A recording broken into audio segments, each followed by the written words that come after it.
The best of the morning to you. This is Monday with Friday, preparing you for a better week ahead. There are several deciduous trees in my yard, requiring this autumn about 72 hours for me and dearly beloved to remove the millions of leaves they've shed. Sometime before fall, I cut down a few smaller trees while they were still green and laden with leaves and left them in a pile that I disposed of only last week. While the live trees now have no leaves, the dead ones did.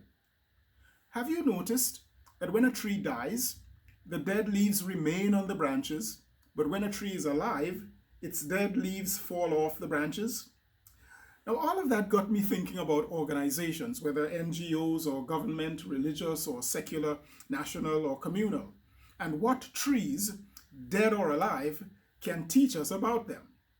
If you belong to an organization disserved by a leader who is ineffective or unethical, incompetent, rigid, intemperate, callous, corrupt, insular, or even evil, of whom your organization can't seem to rid itself, your organization may be less alive than it needs to be. Why do I say so? Well, from what I call my botanic leadership theory, dead leaves fall off live trees, but dead trees keep dead leaves. So why can't some organizations terminate toxic leaders? Or why do they tolerate them for so long? The answer lies in why dead leaves fall off live trees, but don't from dead trees. And that's a good question, but it's the wrong question. You see, dead leaves do not fall off live trees. No, they are shoved off and more correctly, cut off. So the right question is, why do live trees expel dead leaves? Trees cut off leaves when they are no longer useful to the tree, and when, if they remained on the tree, would pose a parasitic danger to the tree, sapping it of moisture and nutrients it would need to survive the winter, killing it before next spring. From spring through summer, leaves serve trees, feeding them through the process known as photosynthesis, transforming sunshine into sugars and starches on which the tree feeds and grows. Now, members, but especially leaders of any kind of organization, ought to serve and feed their organizations, nourish their teams, sweeten the journey, and thicken the organization's quality of mission and life. When they no longer serve those purposes or are impervious of corrective measures to do so, organizations ought to cut them off and shove them off in any proper, humane, or constitutionally appropriate ways allowed. Now, sadly, some organizations either do not know how to do this, or lack the will, the potency, or clarity about the process, or the organizational health to do it.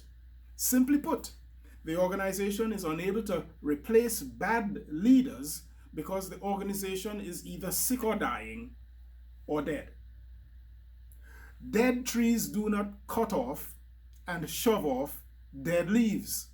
Members of organizations should reframe their view of themselves as the tree trunk and branches, and their leaders as the leaves. The tree trunk and branches, the members, should reaffirm and recover their responsibility to replace the leaves, the toxic leaders that is, when necessary. For if they do not, they allow the bad leaves to stay on and kill the tree. That is, if the tree isn't already dead. Now, one more thing. This tree and leaf saga also addresses us as individuals. How so? I'm glad you asked. Sometimes we become encumbered with dead leaves of unhealthy thoughts, attitudes, behaviors, or habits, which we should ditch, but do not.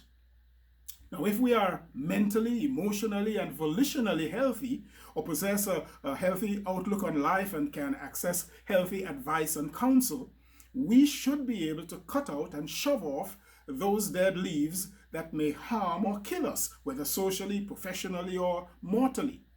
That is the only way to survive the winters of life and to be alive when spring comes round again. Well, thanks for watching. Do share this video with someone, and thanks for subscribing. I am Michael Friday, and your week just got better. I'll see you again next week. Happy Monday, all the way to Friday.